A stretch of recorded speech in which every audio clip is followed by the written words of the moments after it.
pertumbuhan hewan dan tumbuhan. Sekarang, ayo kita mulai pelajaran hari ini. Apakah kalian pernah melihat kucing? Seekor kucing betina bisa beranak loh. Dan sama seperti manusia, anak-anak kucing juga menyusu pada induknya. Sama seperti manusia juga, kucing tumbuh membesar. Bulunya yang tipis bertambah tebal. Anak kucing tumbuh menjadi kucing remaja. Lalu kucing remaja tumbuh menjadi kucing dewasa. Sekarang coba kalian lihat ayam betina. Kalau tadi kucing beranak, ayam betina dapat bertelur. Setelah dierami, telur menetas menjadi anak ayam. Kemudian anak ayam tumbuh menjadi ayam dewasa. Dari dua contoh hewan tadi, kalian dapat mengetahui bahwa hewan ada yang beranak dan ada yang bertelur.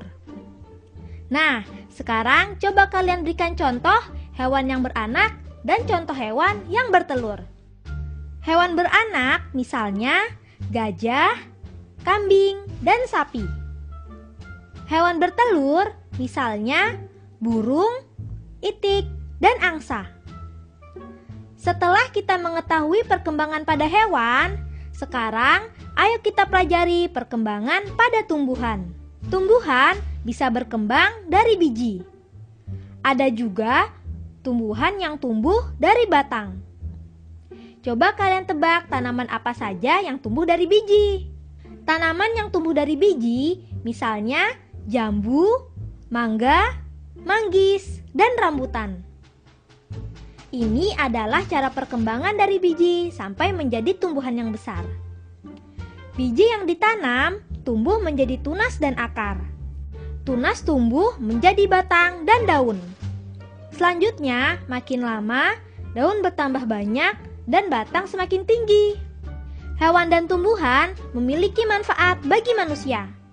Apa saja contoh hewan yang menguntungkan? Hewan yang menguntungkan misalnya ayam, sapi, burung hantu, dan lebah. Contohnya, ayam bisa kita makan daging dan telurnya. Kemudian contoh lainnya sapi. Sapi bisa kita manfaatkan dagingnya. Ayam dan sapi dapat memenuhi kebutuhan gizi tubuh kita karena mengandung protein yang tinggi. Selain ayam dan sapi, contoh hewan lain yang bermanfaat bagi manusia adalah burung hantu. Apa ya manfaatnya? Burung hantu bisa dimanfaatkan petani untuk menangkap tikus sebagai hama di sawah dan perkebunan. Jadi, walaupun terlihat seram, burung hantu ternyata juga bermanfaat bagi manusia. Hewan yang bermanfaat lainnya adalah lebah. Meski kecil, lebah banyak manfaatnya. Lebah menghasilkan madu. Madu banyak dimanfaatkan manusia menjadi obat dan untuk menjaga kesehatan. Hewan apa lagi ya yang bermanfaat bagi manusia? Coba kalian tebak. Kalian tahu hewan apa yang dapat membuat bendungan? Ya, benar, berang-berang. Berang-berang adalah si ahli bendungan. Kelebihan yang diberikan Tuhan pada berang-berang dapat ditiru oleh manusia. Kalian pernah melihat tokek? Di rumah-rumah sering ada tokek. Dia sering bersuara dalam waktu tertentu. Selain itu, kaki tokek bisa menempel di dinding dengan kuat. Kemampuan tokek untuk menempel pada dinding menginspirasi manusia untuk membuat teknologi selotip tokek. Selotip itu terdiri atas bahan yang ditutupi dengan rambut nanoskopik. Meniru bentuk pada kaki tokek, selotip tokek ini ternyata mampu menahan berat manusia. Hewan apa saja ya yang merugikan bagi manusia? Contoh hewan merugikan misalnya nyamuk, lalat, dan tikus. Mengapa sih mereka bisa merugikan? Nyamuk bisa menggigit kita dan menghisap darah kita. Nyamuk menyebabkan penyakit demam berdarah dan malaria. Selanjutnya ialah lalat. Lalat sering hinggap di sampah dan tempat-tempat kotor. Kalau hinggap di makanan, dia menyebarkan bakteri. Makanan yang sudah dihinggapi lalat, jika kita makan, maka perut kita akan sakit. Selain lalat dan nyamuk, hewan lain yang dapat merugikan kita adalah tikus. Tikus memang nakal. Dia sering mencuri makanan kita. Karena itu, makanan harus disimpan di tempat yang bersih dan aman. Selain itu, tikus juga membawa penyakit pes yang berbahaya bagi kita. Penyakit pes ini disebabkan oleh bakteri Yersinia pestis. Bakteri ini ada pada kutu, dan kutu itu menumpang hidup di tubuh tikus. Saat menggigit dan menghisap darah tikus, kutu mengeluarkan penyakit. Nah, bagaimana teman-teman? Asik kan belajar kita kali ini? Selanjutnya, mari kita pelajari manfaat dari tanaman. Tidak hanya hewan yang bermanfaat, tumbuhan juga banyak bermanfaat bagi kita. Contohnya, pohon padi, mangga, mawar, dan tebu. Padi sangat bermanfaat loh. Padi menjadi makanan sumber tenaga kita. Padi jadi sumber makanan pokok terbesar di negara kita. Selanjutnya, buah mangga. Buah mangga rasanya manis. Selain itu, mengandung vitamin A, vitamin C, dan beta karoten, sehingga dapat menyehatkan tubuh kita. Apa kalian pernah melihat bunga mawar? Bunga mawar selain sedap dipandang, baunya juga harum. Karena baunya yang harum, bunga mawar bisa diekstrak menjadi obat, aromaterapi, dan berbagai produk kosmetik. Pasti kalian tahu gula.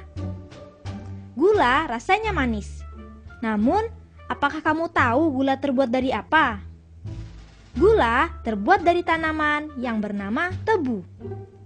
Tanaman yang bermanfaat lainnya ialah bunga teratai. Coba perhatikan bunga teratai.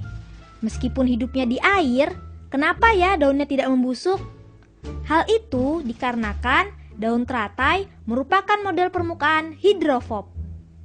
Daun teratai ditutupi oleh permukaan kasar yang memiliki tonjolan-tonjolan berlilin, yang menyebabkan air membentuk gumpalan dan tergelincir jatuh dari daun. Ini menginspirasi kita untuk membuat zat pelapis eksterior, pakaian militer, spray atau selimut yang tahan air. Wah, menakjubkan ya tumbuhan tadi. Ternyata ada juga loh tumbuhan yang merugikan. Tumbuhan merugikan itu disebut benalu. Apa sih benalu?